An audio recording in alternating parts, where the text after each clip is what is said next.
Welcome back to another technical deep dive here in the debug zone. Today we're tackling a big question and breaking it down with insights from other users. Hopefully this clears up some misconceptions and helps you get the answer you need.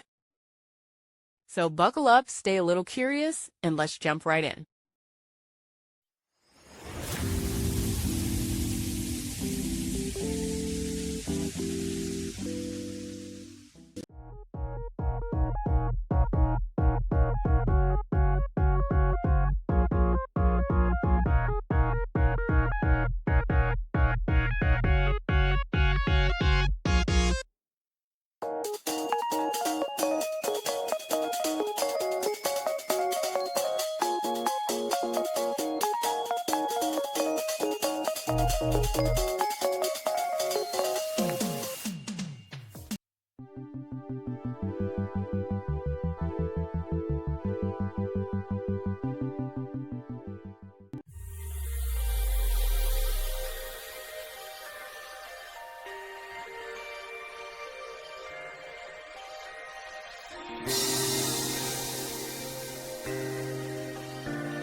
And that's a wrap.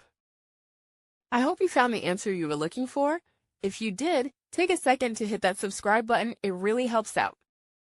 And let me know in the comments which solution worked best for you. See you next time in the debug zone.